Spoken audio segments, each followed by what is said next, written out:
This is the Detroit Sports Podcast Network.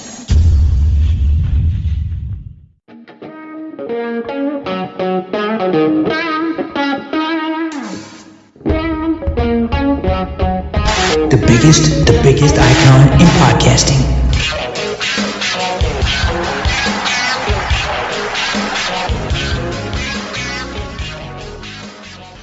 Welcome in, everybody. Thank you for downloading the latest edition of DocNJock. I am the Doc, John Macaroon. Joining me, my guy Adam, the Jock Strozinski, here today to break down all the noise, the happenings from the owners' meetings, free agency, players the Lions passed on that signed for cheap. We got to review it all with the Detroit Lions as Dan Campbell, Brad Holmes, Rod Wood talk to the media. Lots to get into. Lamar Jackson being petty?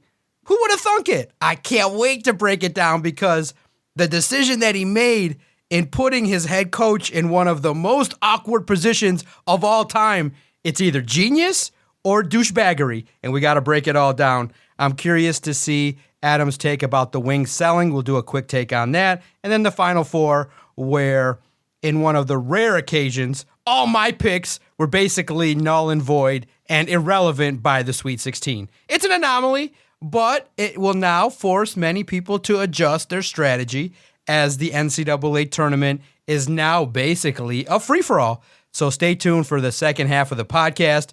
Lots to get into. Because what has been your reaction overall with the Lions free agency? You saw that basically some of the free agency players, some of the players that people fell in love with, like Bobby Wagner, DJ Chark, and Jamal Williams, not on the Lions. And when you see Bobby Wagner signs for $7 million and 1 year, and DJ Chark gets a fully guaranteed 1 year deal for $5 million, it kind of lends you to go, wait a minute, what's going on here? Why didn't the Lions maybe make more of an effort to bring back maybe talented players on both sides of the football? I think what's most surprising, if you really look at those deals and how they're constructed, it's insane. Like the DJ Chark deal has 4 void years built in just for the cap. So basically his cap number is like 1.25 mil. Like it's nuts. Like they just kind of kicked that can down the road. I was a little bit shocked, especially with DJ Chark, right? This was a guy who I felt like the offense really took off when he was healthy and he was able to play.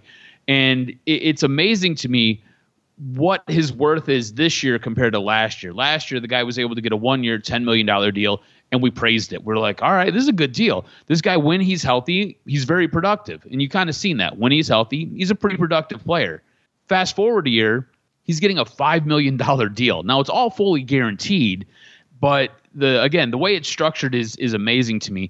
And it tells me kind of, I guess, where the Lions valued him. He goes to Carolina on a 1 year, $5 million deal, and it would appear that Detroit either offered him less or didn't make him an offer at all. And this was a guy who I think both of us, like there were two guys on the offensive side of the ball that we were kind of hoping, we were kind of expecting the Lions to bring back. One was DJ Chark, one was Jamal Williams. Neither one are coming back. So it tells you about how this front office is just kind of fast forwarding. Like not necessarily it doesn't fit what we're trying to do, but we feel like there might be a better option out there. And I kind of like that. I'm kind of in tune with that. I'm kind of like, all right, yeah, this is cool. I like this. Like, let's see where this goes. But you've got to be able to now do something with that, right? You got to be able to go either back into free agency and grab a guy. And there's a couple of wide receivers out there that you could get, and you could probably get them for pretty cheap, or you're going to have to do something in the draft. Not really sure where you're at with a wide receiver in the draft. There's a lot of wide receivers in this draft, and I don't necessarily mind if they take a wide receiver in the draft, but I would prefer it to be a little bit later, almost along the lines of Amon-Ra St. Brown. You know what I'm saying? Going in the 5th round, you find that wide receiver. That would be kind of what I would hope they would do. As far as Bobby Wagner goes, like he was the guy, right? Like he was the linebacker that we were all like, this guy could cement an A+++ free agency class. If they can go out and somehow get Bobby Wagner turns around and signs a $7 million deal, and we're kind of like, you couldn't have overpaid to bring him in here? And to me, it's one of those things where he is going back home, right? So I'm wondering if that was kind of what pulled at the heartstrings and kind of what got the deal done. But it's still, you're just like, man, $3 more million couldn't have sweetened that pot and got that deal done. I think you would have been ecstatic if they would have brought him in for $10 million a year, right? I would have been. I would have been pumped. Overall, I think what you've seen from Brad Holmes is a very efficient, effective, a very good free agency haul. I think what he's done is very, very good. And look, they're still not done. You know, it was right up until Wednesday morning where they were trying to bring in Calais Campbell, who I think would have been another notch in his lipstick case if he could have got him in here. But it didn't work out. He's going to Atlanta. So I think what you're seeing is you have a general manager, you have a head coach, and they have an idea of what they want the identity of this team to be and how they want to construct it. And they're going to go about it in the most effective and most efficient way possible. That being said, there obviously are hard decisions. Jamal Williams, DJ Shark, two of those. Not being able to get a deal done with Bobby Wagner, whether or not they were even in conversations with Bobby Wagner, I'm not 100% sure. I would assume that they were, but can't tell you that for sure.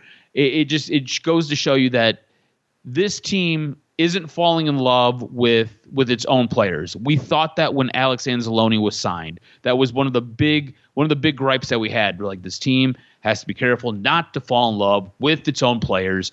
Alex Anzalone's coming back. Why is Alex Anzalone coming back? But you're seeing that this team is able to move on. This team is able to go out and look. In Jamal Williams' case, I think completely upgrade by bringing in David Montgomery.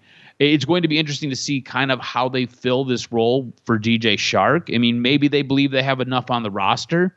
I don't necessarily feel that way. I'm not sure how you feel. Maybe they're going to go in and address this in the draft. Again, if they do, I would prefer them do it later in the draft.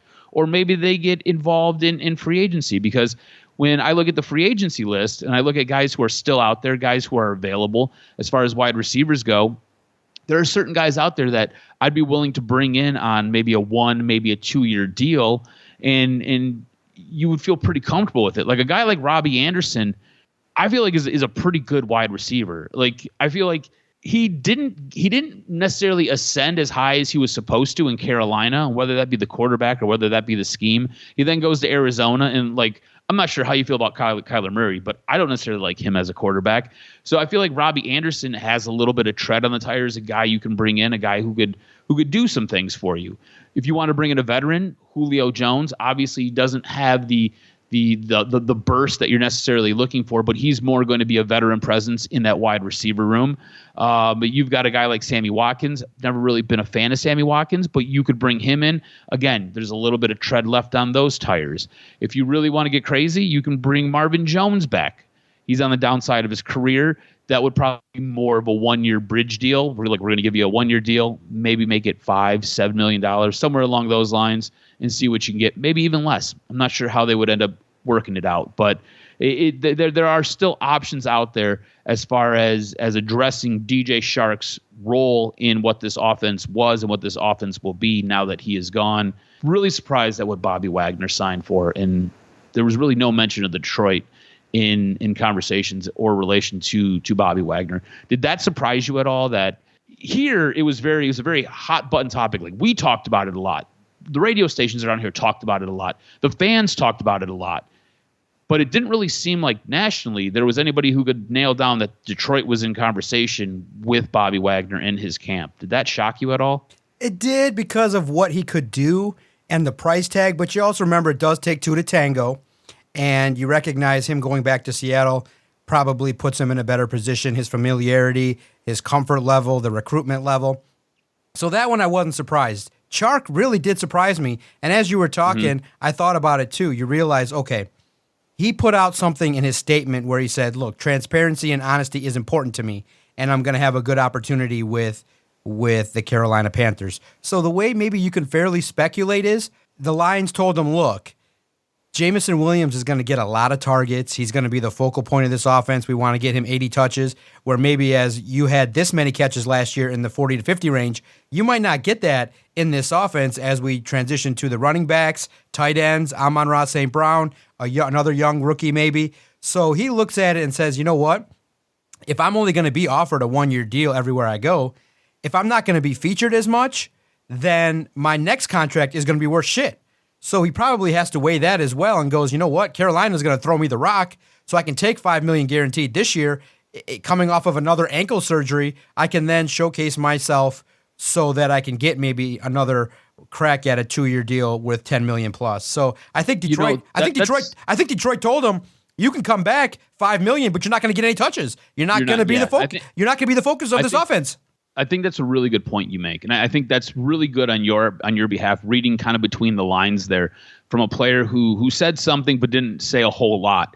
Because if you look at what Carolina has done, they've kind of revamped that entire wide receiving room, right? I mean, Adam Thielen's coming in and he signs a 3-year deal. And I think Adam Thielen thinks that Adam Thielen's going to be the number 1 wide receiver. I think Adam Thielen's kind of on the downside of his career. I think he'll be the number 2 guy. I think DJ Shark, when healthy, will be their number 1 wide receiver.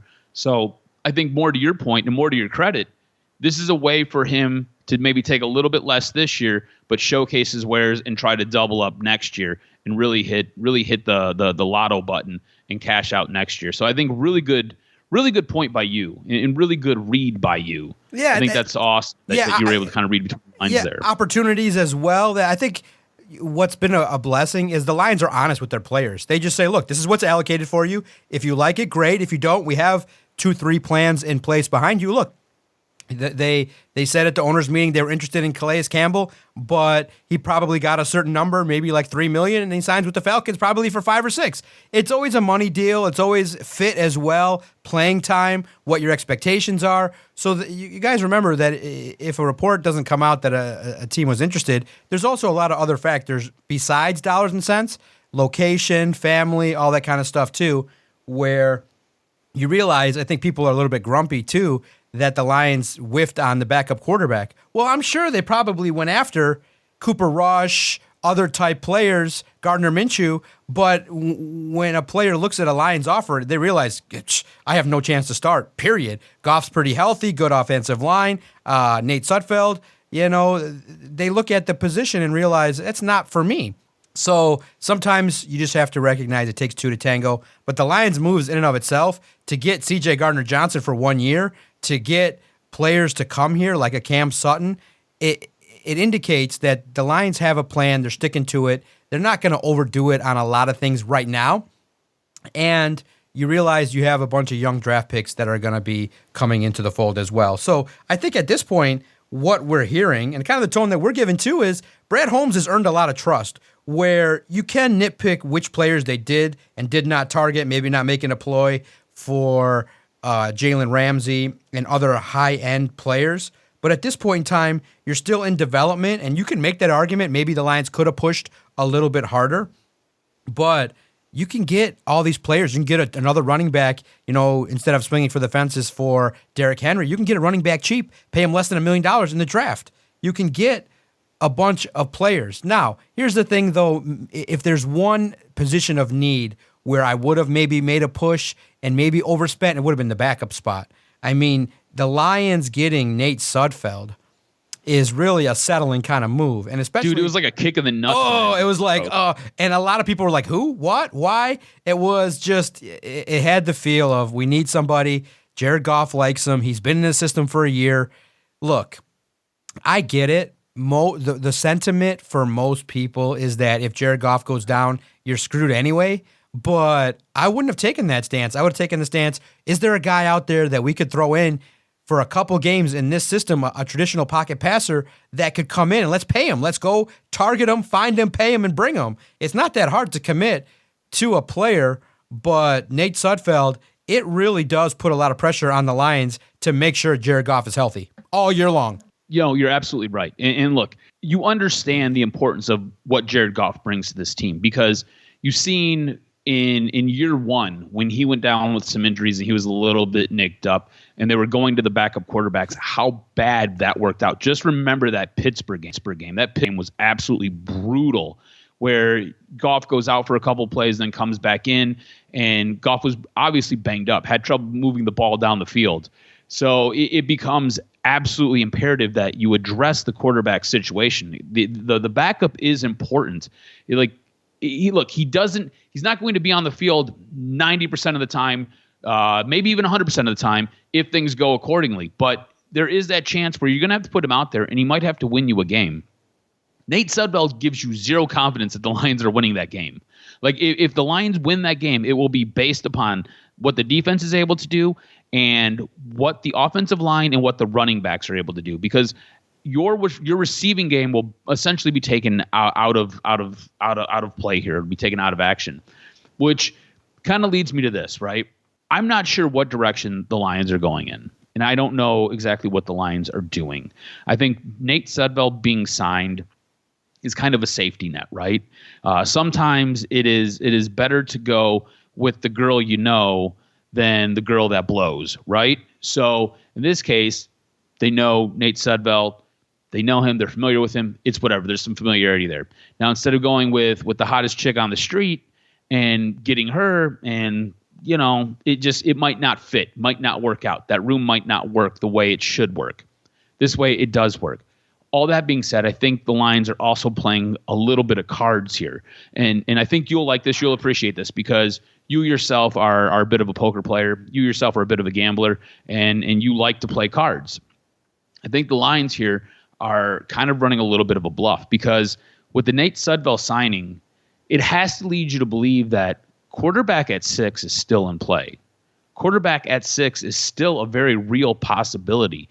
Depending on what takes place ahead of the Detroit Lions, the Lions could be sitting there and could have their option of two of the top 4, 2 of the top 5 quarterbacks that are going to be in this draft. So there is the possibility that the Detroit Lions could draft a quarterback at 6. I don't know how you feel about that. I don't necessarily want the Detroit Lions to take a quarterback at 6. I'm okay with them taking a quarterback later in the draft. But this leaves it wide open for them to be able to do that. This leaves it wide open for them to possibly be able to trade back. Gives them a little bit of flexibility if they want to move up. They have options, and that is what the signing of Nate Sudfeld gives them. Again, not a huge fan of it, but if you're trying to keep your cards close to the vest leading into the draft, this is one way to do it. There are still guys out there. To me, it's really weird because there's a quarterback out there who I think would be great in basically cleanup duty. If for some reason Jared Goff ever got hurt, a guy who can come in, has a veteran presence, has a lot of leadership. A guy who's just a good story and seems to be beloved by his teammates, and that's Teddy Bridgewater. I don't hear anything about Teddy Bridgewater signing with anybody, which is weird to me because out of all of the higher end backups that are available, he's the highest end backup. Like Matt Ryan, I think is washed. I think he's done. Carson Wentz, 30, and I think he'll be out of the league. I think he'll be playing in the USFL or he'll be playing in the XFL very, very soon. Mason Rudolph, another guy who essentially he's a notch above what you have with Nate Sudfeld. The only other guy out there who I think could come in, but he doesn't necessarily give you as much as Teddy Bridgewater, would be a guy like Blaine Gabbert. Blaine Gabbert, I think, could come in and spell you for a little bit, but I have no confidence he's going to be able to help you win a game. Teddy Bridgewater is still out there. Nobody's talking about Teddy Bridgewater. I think that could kind of be the big move, right? And maybe that comes the day after the draft. Maybe that comes that following Monday, or maybe that comes right after the draft on that Sunday, where the Lions end up announcing that they signed Teddy Bridgewater. Maybe the deal's already done. Maybe the Lions just haven't announced it. Maybe Teddy Bridgewater hasn't announced it. But it is weird to me that it is so quiet on the Teddy Bridgewater front. You don't really hear any teams talking about bringing him in. And I think that's a guy who can help win you games. That's a guy who, if he gets put in a spot, could go ahead and help win you a game. How big of a boost would that be for that quarterback room? You go Jared Goff, Teddy Bridgewater, Nate Sudfeld. I think instantly that room is so much better. And I think if for some reason something bad happens to Jared Goff, I think you can feel okay that Teddy Bridgewater can step in and possibly help win you a game. What are your thoughts on Teddy Bridgewater possibly still being out there, and maybe a deal gets done after the draft with Teddy Bridgewater? Yeah, Brad Holmes did say there's still a chance for another signing or two, but I think that when you look at it, it's clear that the Lions are going to draft a quarterback. I think it makes sense. I think they swung at others. Maybe Bridgewater wanted a little bit more than the Lions were going to be offering. But you got a ton of money, even if you got to overpay him. Just overpay him for a year or two. Who the hell cares? You got money. Yeah, exactly. So to me, it makes sense. It makes sense not to get the guy.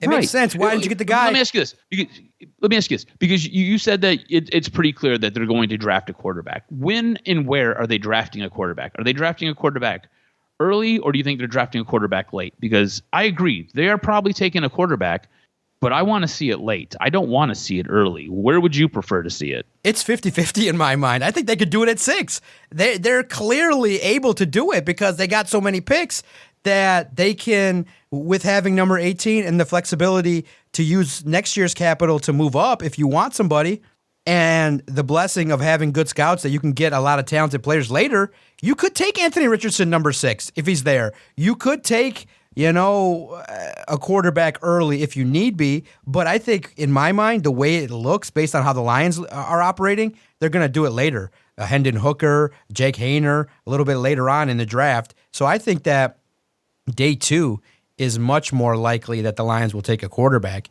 So it'll be a developmental guy, somebody that, in a year or two could be somebody that could be something. But I just think that at this point in time, this is Jared Goff's team. And even though they might have swung at a backup, it just didn't work out. And many people would have wanted potentially and had the debate about Lamar Jackson. But the Lions, they did the We Love Jared Goff tour yet again. And it was crazy to look at it. And just real fast with the draft, I just think that the Lions have a luxury that whatever decision they make, early, later, a quarterback, whoever it is, just has to be somebody that can follow the system, learn from Jared Goff, and be somebody that, is patient and not going to rock the boat. So I think with Sudfeld and Goff, you got 2 veterans. We'll see. Maybe even Sudfeld would shock people if he got the opportunity. If you have a strong line in a run game, you can take the pressure off him with a tight end. So we'll see if he ever gets his chance, but you still got to count on Goff for all the big success. Lamar Jackson, bro, he did a move that was shady at best when he goes out and tweets out his business. The second, literally, John Harbaugh's ass gets warm, all the reporters start to crowd around him, put the microphone in his face, and all of a sudden, Lamar Jackson's like, so, here's what I want to talk about. March 2nd, I requested a trade, and I don't feel like the Ravens are giving me what I'm worth, and this is what, and he puts it in a series of tweets, and John Harbaugh's like, huh? And he's got to sit there, and the league operates on an instant basis, so he literally ambushed his head coach. And obviously John Harbaugh knew because he was in March 2nd. But for Lamar Jackson to do that, it opened up a big can of worms because if he signs the tender, a team doesn't have to offer 2 first-rounders anymore. He can still negotiate a trade. So he's starting to put the screws to the Ravens. What you make of what he did? Obviously, we've all bantered about it. It's good for fodder. But the Lions have hitched their wagon to Jared Goff, and I give him credit for doing it. Goff did enough to ward off the podcasts and the fans bitching about him.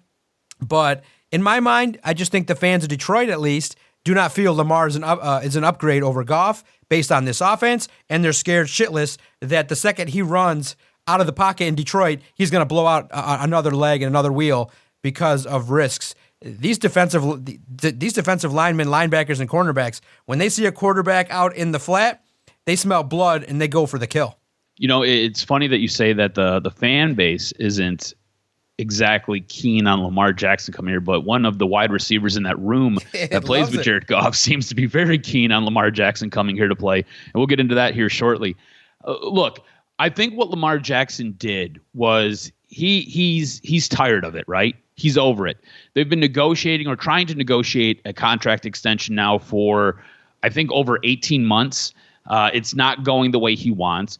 The Deshaun Watson contract is what is in Lamar Jackson's mind. He says, if this guy can go out and allegedly rape all these women and then get this much money guaranteed, well, I'm worth at least $250 million, and I want that fully guaranteed. At least that's kind of where the conversation was speculated to be coming from. And the Baltimore Ravens tried to negotiate in good faith. The fully guaranteed contract seems to be the sticking point, seems to be the thing that is hanging this up, right? It sounds like Lamar wants the fully guaranteed contract. The owners, and this is where we get into some conversations about collusion, seem to have had a conversation maybe at a bar, maybe in a hotel lobby, maybe somewhere. Maybe they had a meeting at one of the league meetings. I don't know. But they do not want to do the fully guaranteed contract, which makes sense, right? If you own a company, do you want to write a check for a guy where every play could be his last play, and then you're on the hook for all that money?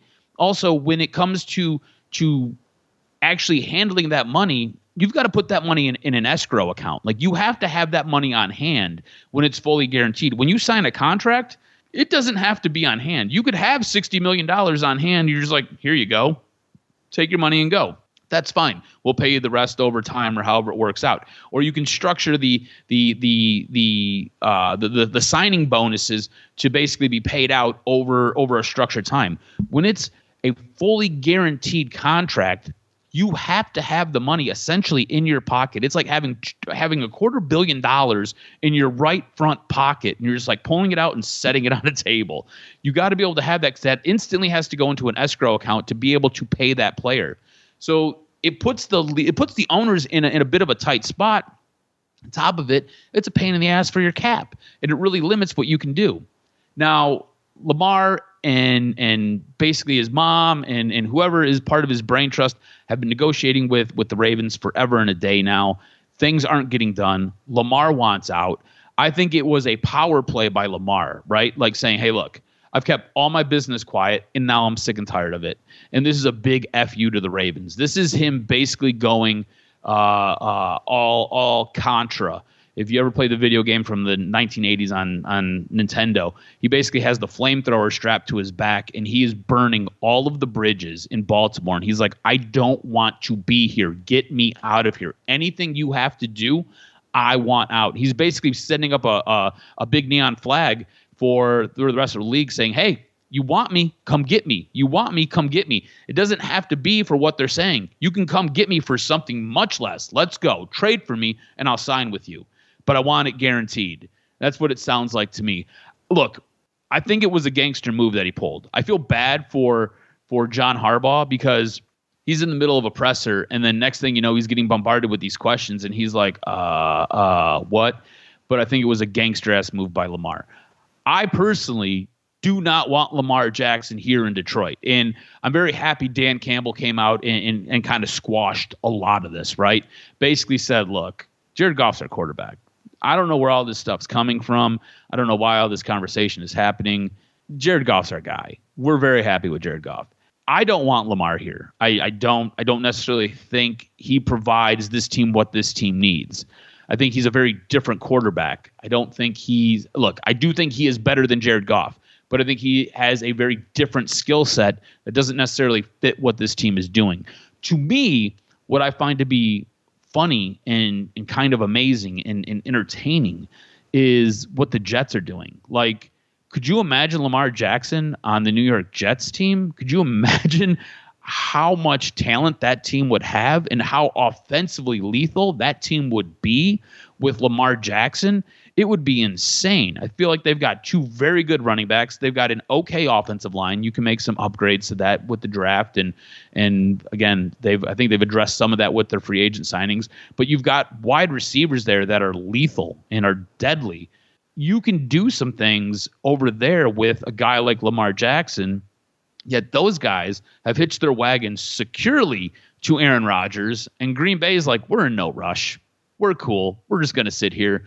And the Jets are like, well, we don't really want to give you what you're asking for, so we're in no rush either. And to me, right now, it really feels like Zach Wilson is the quarterback who is penciled in at this current moment, which, oh my God, I've never seen a locker room turn on a player so quickly. So the Jets, to me, are just absolutely amazing that they're not in on these conversations and not trying to get Lamar Jackson. Instead, they want to get Rodgers' old ass. It's crazy to me. But look, thought it was a power play, thought it was a gangster move by Lamar. I don't want Lamar here. I don't think Lamar fits here. Now, us not wanting Lamar here, again, the fan base seems, I would say 60-40, maybe 65-35. In that 35 minority is a wide receiver that the Lions moved up to grab last year. And this dude is on all sorts of social media, liking stuff, talking about Lamar being his quarterback, telling basically the Lions to go get this guy and bring him here and make this team better. Jameson Williams, you played like 4 games last year, and you were moderately productive in your 4 games. You had like 2 touches, and those resulted in some highlight plays. But maybe you should sit down and shut up and be quiet, because you got a quarterback that is going to be your quarterback this season. And if you want the rock, you should maybe make nice with him, I would think. What's your read on this Jameson Williams love affair with Lamar Jackson? How do you think this might spill over into the regular season, especially with Jared Goff? If I'm Jared Goff, I'd probably be pretty pissed. Yeah, you look at it and you say, man, what more does the guy got to do? He's probably got to win a playoff game. Probably he's got to step up a little bit and do the things he's got to do. But I would look at it and say the Lions have done a lot of things well in regards to talking up Jared Goff. The players seem to love him. The players online want to work out with him. Jameson Williams seems to have maybe this little immaturity where he likes everything on social media far too much. Now, many people will say, well, he's liking pictures of mock-ups with himself, but there are pictures of Lamar Jackson in those photos. And I just think that if you sat him down, he would say, look, I have respect for Jared, but I also have respect for Lamar. And it's cool either way. When you get to the level of people being so rich, you realize it's not that big a deal. Jared's collecting the bag, making over $30 million a year. What's he going to care if Jameson Williams is doing those things? He's the starter. He's got one of the coveted 32 positions and a general manager that's on board with what he's doing. The team is built around him. And that's where people that want Lamar Jackson are failing to realize the Lions are not going to completely tear down their O-line and tear down their offense that has been built for Jared Goff when Ben Johnson has invested basically a lot of hours in putting together an offense for Jared Goff. So it's one of those things where it's a little overblown, but it is interesting that Jameson Williams doesn't care. If you look at it, he's liked over 33,000 things. So he just likes to like shit on social media. Unfortunately, in this day and age, it does give fodder for people to go, what the hell? What does that mean? But in the end, Jared Goff's seat's nice and secure. It's not bad enough. Now, if Jameson Williams starts getting balls underthrown to him, I do think he'll be the first one to spout off and say, yeah, balls are not coming my way. We got to develop chemistry. I think he'll take an approach that will lend you to understand if he's not happy. And that's the way it is. Do you think he should button it up? Should he stop liking all those things? Or you realize, look, he's rich, everybody's rich, it's not that big a deal, and it's much ado about nothing? I think you should definitely stop. Like what have you really contributed in your time here, right? They went in, they grabbed you, you're coming off an ACL, you sat the majority of the season, you got in late in the season, and you had essentially, 4 balls thrown your way and you caught 2 of them? You haven't done enough. You haven't been here long enough. You've essentially been here for a cup of coffee. It's time to be quiet. Just be quiet, go about your business, do your job. And look, if balls are getting underthrown, if balls are not going your way, then we can kind of revisit this and we can have a conversation. And look, I think he's going to be a stud. I think he's going to be a dog in this league, okay? But I don't really think this is the way you go about it in what is going to amount as your second season, and you're going to be playing in I think it's like your 5th, maybe your 6th game of your career. I don't think this is the way you go about it. And especially with a team like this team seems very buttoned up.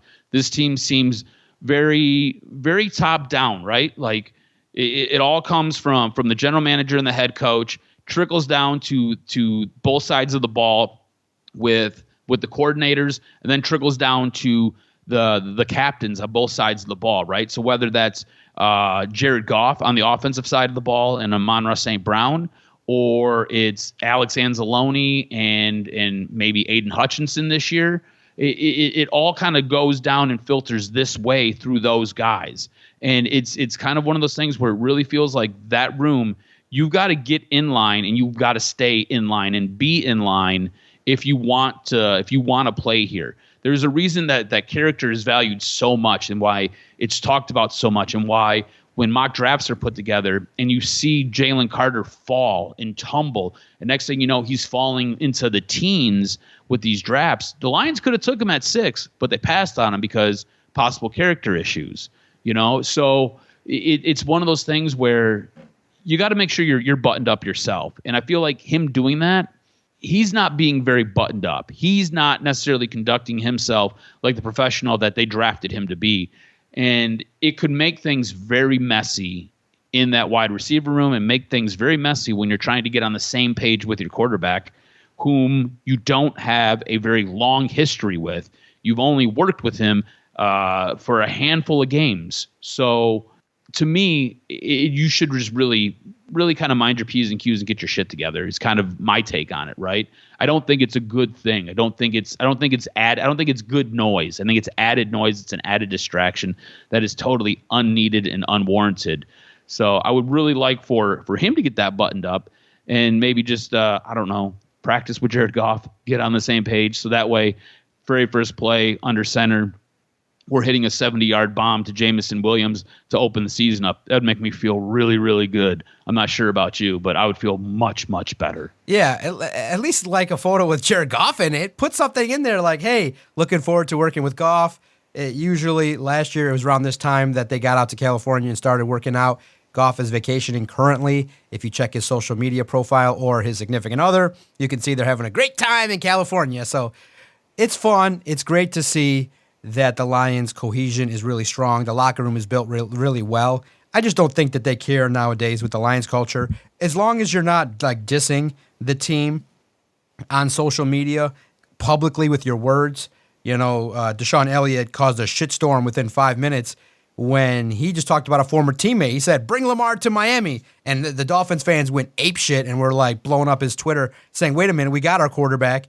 And he's like, okay, took that down real fast. If words start to come out, then that's fine. Likes, I think, are rated pretty low among the fan base, at least at this point. Something to talk about. It's noticeable, but at the same time, Jameson likes 33,000 things on Twitter, so he just likes to scroll through and hit that heart button. I don't think he's giving much thought to what he's liking. So that's how it goes. So you look at it, anything catch your attention from the owners' meeting? Obviously, Rod Wood said that. The interesting note from him, the team president, maybe the team will finally move away from Allen Park, maybe come out to Pontiac, maybe come out to the east side, moving their practice facility because they don't want 2,500 fans at training camp. But we've talked about it. It's not a great atmosphere when you go. It's kind of dead, and other teams have much more riled up fan bases at training camp. So the Lions might move. Obviously, they're going to address some things that weren't good in the NFLPA ratings in regards to the gym and food service. They're looking into that. Obviously, the annual we're working on Calvin Johnson update. It's still in progress, that kind of stuff. So a lot of interesting stuff. Go on All Lions or the Lions YouTube page and check out all that was said by Brad Holmes. It was pretty straightforward. I mean, if you're following in to what the Lions are doing, if you listen to Doc and Jock, if you follow All Lions on the internet, you basically knew what was going to be asked about. A lot of talk about the free agents, why they were signed. Basically, they said that they allotted money for Jamal Williams, and it just didn't work out. So basically, a lot of things that were said.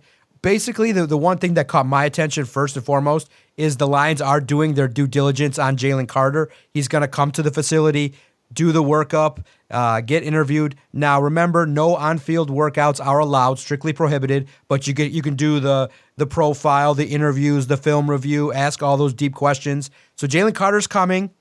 Dan Campbell said that they talked to one of his teammates and some interesting news was revealed. So that was really interesting in and of itself. So check it out. Good information, good nuggets. But a lot of times it is basic stuff in regards to now you know how Brad Holmes kind of talks, and the one thing that we can again give Brad Holmes credit, he is not closing the door on anything, which lends you to open the door for as much flexibility to make deals with other NFL teams. He's not closing the door. We sit here today, as you guys are listening, believing the Lions could take a defensive tackle, a linebacker, a cornerback, or even a quarterback at number 6. And that's all you can do, is to put out so much information that other teams are going to have to wheel and deal if they want a certain spot. So I give Brad Holmes credit for the work that he's done. He's done a good job. Yeah, I agree with you. I think from Brad Holmes' perspective with everything, I think it's very much what you said, right? He said a lot, but he hasn't said anything, right? He's left the door wide open for this team to be able to go out and get a quarterback, go out, get a defensive tackle, get a defensive end, maybe add a cornerback, possibly add a linebacker. Like it is possibly trade back, possibly trade up. He has said a whole lot, but you have no direction as to necessarily what he's thinking or where this team is going. And if you're a general manager at this time of the season, that is exactly what you want. You want to keep other teams guessing what you're going to do, because that way you hold the power. So I think that's fantastic. I think what you can garner from Brad Holmes at these meetings is, if you're a Detroit Lions fan, you have an actual general manager. You have a real general manager who knows how to conduct himself. You remember when we would talk about the general managers, we would talk about Al Avila, we would talk about Bob Quinn, we would talk about whoever, right? We would talk about the general managers, and we would talk about all the things that they would say and how they would basically show you their cards. Like if we were playing poker, they'd basically have their cards turned around facing you so you knew what they had in their hand. And they would just tell you things with maybe not even trying to. They would just tell you what the next move was. Brad Holmes doesn't do that. Again, my man is playing chess. The rest of the league is playing checkers, and I think it's fantastic. As far as Dan Campbell goes, I think the most interesting thing that Dan Campbell said was regarding Jalen Carter, and it was the fact that whatever they learned from a teammate of his was very interesting. And now you can interpret this a couple of different ways, and it could be one of those things that could be good, could be bad, could have an impact as to where they draft him. It might not have anything to do with how they draft him. I feel like there's going to be a lot that is garnered when they have these sit-down meetings with Jalen Carter, when they bring him in and when they talk to him. And I do feel like that is going to be a grueling session. I feel like they are going to hammer him and really see how he holds up and see what happens. So that will be interesting. It'll be interesting to see if there's anything that comes out from that meeting, because sometimes things will get leaked. It'll be interesting to see kind of what comes out of there. And then as far as Rod Wood goes, the team moving from Allen Park, I think is fantastic. Hell yeah. Like you drive there all the time. Ooh. I don't know how you do it.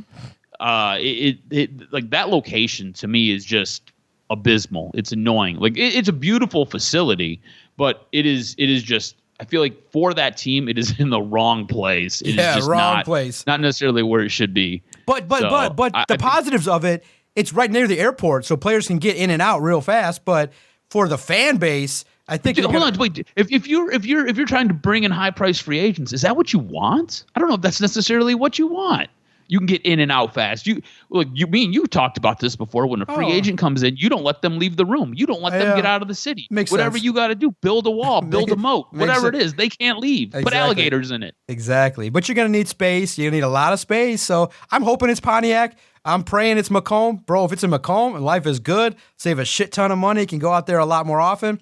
But whatever it is, it's not going to happen anytime soon. You can't just will it out there. It'll be another 5 years to construct it and build it and get it all done.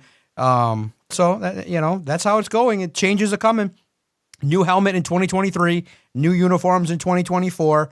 And the other nugget is, he says the ticket sales are super strong. Ford Field probably will be sold out top to bottom for all 8 games. And the option for Germany is still there, probably more than likely. If you want to go to Kansas City this year, which I wanted to do, I want to have the barbecue, I want to do the KC experience, probably will indicate that if you want to see the Chiefs and the Lions, you're going to have to shell out a ticket to go overseas, which I will not be doing. So that's just the way it's going to be. No travel for me in 2023 unless it's the postseason, and that's just how it's going to go.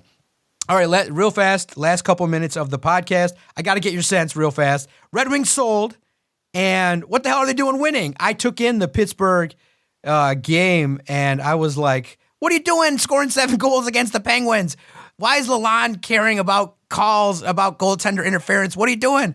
There is a huge name out there that is being talked about as somebody that's really awesome that could be the NHL's number 1 pick. Get the ping pong balls. I don't want wins. But the Wings are playing hard. David Perron scored a hat trick. What do you make of the Wings and their still strong fight the last couple games? They're playing pretty well, even despite selling. But I want them to fall off the face of the earth and tank. I want them to tank too. There's no point for you to win at this point in time. Give yourself the best shot to get the first overall pick, or at least be in the top 3, because there are 3 players who are pretty solid this year, can really make an impact on your team. Look, these things are going to happen, right? If you've listened to any of the conversations that have come out of the Red Wings locker room, all these guys have a shit ton of pride. All these guys are basically going to battle until the very end. And this does sound kind of cliche, but it is one of those things where they're going to scrap and they're going to claw all the way until the very end of the season. And I think there's a lot of younger players on this team where you're trying to prove your worth for next year. You're trying to earn your roster spot for next year by having a strong end of the season. Does that help the organization? I don't know. I mean, maybe it shows you that you can win, and that's important, especially from a mindset standpoint. But from a draft perspective, this team is going to finish in the bottom third of the league. So they're going to have a shot at winning the lotto, right? Or they'll have a shot to at least be in the lotto. The more you lose and the lower you are, I think the better it is for this organization, because you have more of an opportunity to possibly win the NHL lottery. And look, this was a team where they finished 20 points worse than their nearest opposition one year. They were the absolute worst team in the NHL. They were an absolute dog shit team. And this team still didn't get the first overall pick. I think that year they ended up picking 5th, maybe 6th. It was nuts. Now the league has changed that, where if you have the worst record in the league, you can't finish any worse than 4th. But it is one of those things where I feel like if they were to lose more games and other teams were to kind of catch up to them, and they gave themselves more opportunity at those ping pong balls, the better it would be for this organization, because there are some transformative players in this draft. So I don't know what it is or why they went out and they played so scrappy against Pittsburgh the other night. But if you're a Wings fan, it probably entertaining. There was a lot of goals scored, and you got to see David Perron score a hattie, and that's always fun. So I don't know, man. It's what it is. It doesn't set the organization up for success, at least not at the draft level. I think overall, mindset-wise, might be the best thing for this team, but I'm in lockstep with you. I would much rather see them go get that transformative player. The guy who is supposed to be drafted at the very top of the NHL draft is supposed to be the most sure thing since Connor McDavid. Connor McDavid's a really special player. He is entertaining every single night. So wouldn't you love to have Connor McDavid on your team? Yeah. The way you do that is by losing more. Yes, the onus, Mr. Yzerman, Mr. Lalonde. Blow for Bedard. Connor Bedard, center out of Regina, WHL. 5 foot, 185 pounds, right-handed winger, can do the things that right-handed center can do everything that everybody's talking about. He's talking about, when you hear generational player, get Connor Bedard. What are you doing?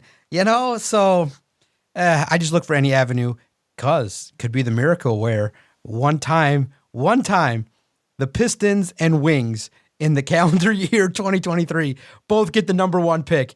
Wembanyama and Connor Bedard. Welcome to town. That's not going to happen. I think probably the luck will fall on the Pistons, because nobody gives a shit about basketball. And the Red Wings will have one of the worst records in the league and draft 4th.